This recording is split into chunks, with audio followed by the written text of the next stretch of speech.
Let's be real. Passengers want to feel safe with a man in charge, don't they? Mark's words slammed into me like a gust of turbulence. He leaned back, arms crossed, smirking as if he'd just dropped some universal truth. Around the conference table, a few guys swapped glances, some amused, others blank. My chest burned, but I kept my hands still, folded in my lap, refusing to let him see me flinch. My name is Ava Thornton. I'm 43, a pilot with 25 years in the sky, and I fought for every inch of my place in aviation. That day, when the chief pilot promotion I'd earned went to a rookie with half my hours, I knew I couldn't keep playing their game. This is a story of defiance, dreams, and rewriting the rules for women in the cockpit. Stay with me, because if you've ever been told you don't belong, you'll feel every moment of this journey, and the ending will lift you higher than the clouds. I was 9 when I first sat in a cockpit. My dad, a small plane mechanic, grinning as he opened the door to a gleaming Piper Cup at our local airfield. "Ava, check this out," he said, his voice warm with pride.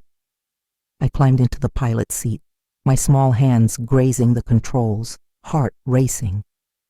"Think you could fly this someday?" he asked, leaning against the frame. "I could fly it now," I shot back, trying to sound braver than I felt. He laughed, ruffling my hair. "Big dreams, Ava. Don't let anyone shrink them." Those words became my anchor, especially when my mom pushed for safer careers like teaching.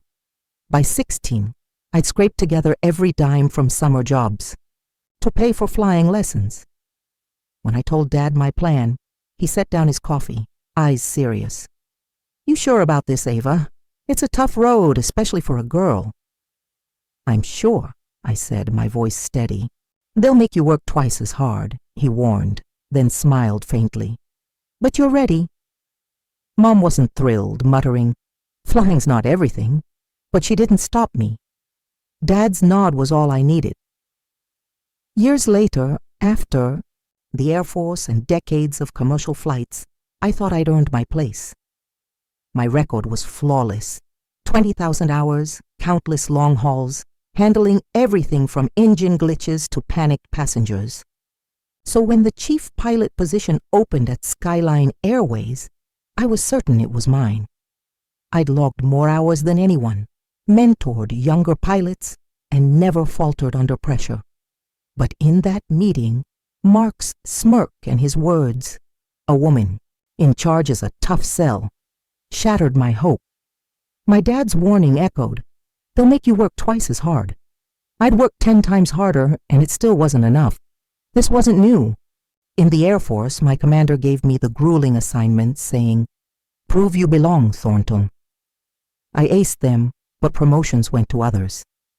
In commercial aviation, the jabs were subtler. Side eyes from passengers expecting a male pilot, colleagues' jokes about women in the cockpit. I brushed it off, thinking every perfect landing proved them wrong. Dad cheered every milestone, calling after my first transatlantic flight. "Another ceiling smashed, Ava." But when I told him about the chief pilot's snub, his voice grew heavy. "That's not right, Ava. You've given them everything. What are they giving you?" "Nothing, Dad," I said, voice tight. "Then maybe it's time to stop playing their game," he replied. His words hit deep, stirring something I'd buried under years of grit. That night, I sat at my kitchen table, staring at my flight logbook. Thousands of hours, countless lives trusted to my hands, and yet I was still a liability because I wasn't a man. I called Dad, my voice shaking. "I'm done, Dad. I'm quitting. I can't keep fighting a system that won't let me win." He was quiet, then said, "You've played by their rules too long, Ava. Make your own." His words sparked something fierce. By week's end, I had a plan, not just to leave Skyline, but to change aviation itself. I'd start a women-only flight school, a place where women could learn, lead, and soar without proving themselves to men like Mark. It was a wild idea, but it felt right. Starting was daunting. My savings couldn't cover planes, a hangar, or instructors. Mom called the day after I shared my plan, her voice sharp with worry. "Ava, a business isn't like flying. You can't just wing it." "I know, Mom," I said, pacing my apartment. "But I can't keep hitting a wall that won't budge. If I don't do this, who will?" She sighed. "You're stubborn. Just have a backup plan, okay?" "I will," I lied. There was no backup. This was it. Next I called Rachel Vega, my old flight instructor and one of the few women in aviation who'd always had my back. When I pitched the school, she didn't hesitate. "Ava, this is genius. The industry needs it. I'm in." With Rachel, the dream felt real. We spent nights mapping out plans, locations, curriculum, recruitment. It was grueling, but it was ours. The school wasn't just about flying. It was about empowerment. I wanted women to master not just controls, but the confidence to face an industry that often dismissed them. Over coffee, Rachel and I crafted our mission. "It's more than aviation," I said, scribbling notes. "We teach them to push back when someone says they're not enough." Rachel nodded. "We'll bring in women who've broken barriers, pilots, engineers, execs, to show it's possible." "And scholarships," I added, "so no one's priced out." Rachel grinned. "You're not building a school, Ava. You're starting a revolution." Her words fueled me. This was my chance to rewrite the story for every woman told she didn't belong. Months of planning brought endless rejections. Investors scoffed. "A women-only flight school? Too niche. No demand." One banker raised an eyebrow, saying, "I'm not sure the market's there." Doubt crept in. Maybe this was too big. Then Rachel found a lead. Skyward Futures, a non-profit funding diverse aviation projects. We poured everything into a proposal: our mission, costs, impact. A week later, their director called. "Ava, your vision is what this industry needs. We're granting you a startup fund for your first year." I nearly dropped the phone. "You're serious?" "Dead serious," she said. With their backing, we leased planes, rented a small hangar, and launched the Women's Sky Academy. Opening day was nerve-wracking. Rachel and I had spread the word, but would anyone show? As I fussed with chairs in the hangar, a car pulled up. In walked Mia, a young mechanic with calloused hands and bright eyes.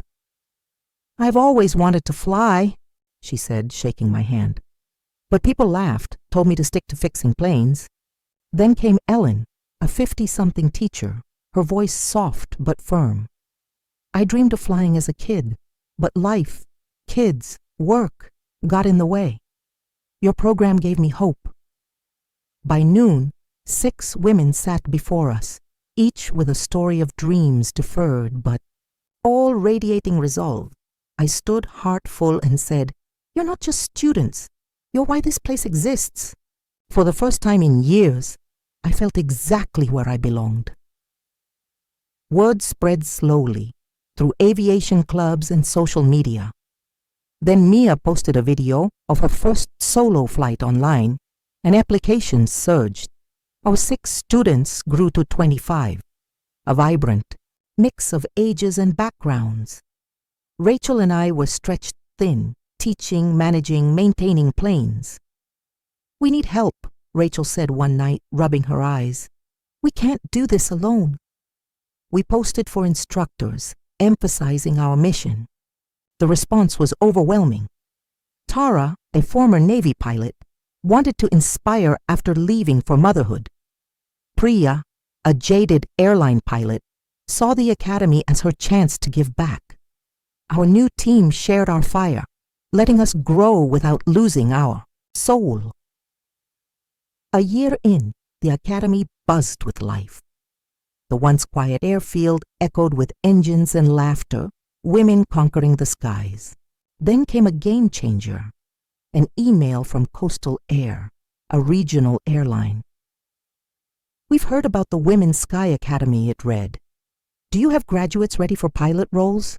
I called Rachel, voice shaking. "They want our students, Rachel," she whooped. "Ava, this is it. The industry's noticing." Soon, other airlines, small carriers, then a major international one, reached out. Our graduates were in demand. Each job offered a victory for our mission. Then a local high school called. Principal Carter said, "Your academy's inspiring. Ava, can you speak at our career day, especially to our girls?" Public speaking wasn't my thing, but I couldn't say no. "Sure," I said, hiding my nerves. At the event, the gym buzzed with restless teens. Carter introduced me as a pioneer in aviation, and I swallowed hard. "When I was your age," I began, "I sat in a cockpit and knew I wanted to fly. But the world didn't make it easy for girls to dream big. I'm here to tell you, no dream is too big." The room stilled as I shared my path. Lessons, rejections, the academy. A girl in front raised her hand, voice small. "Can someone like me be a pilot?" I smiled. "Not only can you, I know you can. Come find me at the academy." Her eyes lit up, making every struggle worth it. Weeks later, I watched Carla, a single mom and newer student, prep for her first solo. She'd once told me, "Flying was my dream, but life, work, my kid, pushed it aside." Now she buckled in, determination etched on her face. As her plane lifted off, students cheered. Her son beside me whispered, "That's my mom." His pride palpable. When Carla landed radiant, her son ran to her, hugging tight. "You're amazing, Mom." She looked at me, tears shining. "Ava, you changed my life." Driving home, her words sank in. I'd chased titles for years, but this, helping women like Carla saw, was true success. This wasn't a job. It was my calling. 2 years later, the academy was unrecognizable. 3 hangars, 8 planes, and students from teens to grandmothers filled our roster. We added scholarships, college partnerships, and mentorships with women pilots. Airlines called weekly, our placement rate soaring. One afternoon, Rachel handed me an envelope, grinning. "Open it." It was an invitation from the Global Aviation Council to keynote their annual gala. "They want me to speak?" I asked, stunned. "They want you to show how you're reshaping aviation," Rachel said. "They're listening, Ava." The gala, in a dazzling downtown ballroom, felt surreal. I walked in with Rachel, heart pounding, spotting old skyline faces, Mark, stone-faced, and Karen, a company loyalist, chatting nearby. The night hummed with awards for aviation innovators. I sat with Rachel and 3 graduates, soaking in the energy. Then a presenter took the stage. This award honors someone who's not just excelled in aviation but transformed it, creating paths for women to soar. We present the Global Aviation Excellence Award to Ava Thornton, founder of the Women's Sky Academy. I froze. Rachel nudged me, beaming. "That's you, Ava." The applause roared as I walked up, heart racing, spotting Mark in the back, arms crossed, uncomfortable. I gripped the award, stepping to the mic. "Thank you," I said, voice steady. "I started the academy because I was tired of hearing, 'No. No, you don't fit. No, you're not enough. This isn't just for me. It's for every woman who's heard no and kept flying.'" The crowd erupted, but Mark's uneasy expression was my real victory. The scales had tipped. As the gala ended, I held the award, still processing. Rachel left to get the car, and I wove through the crowd.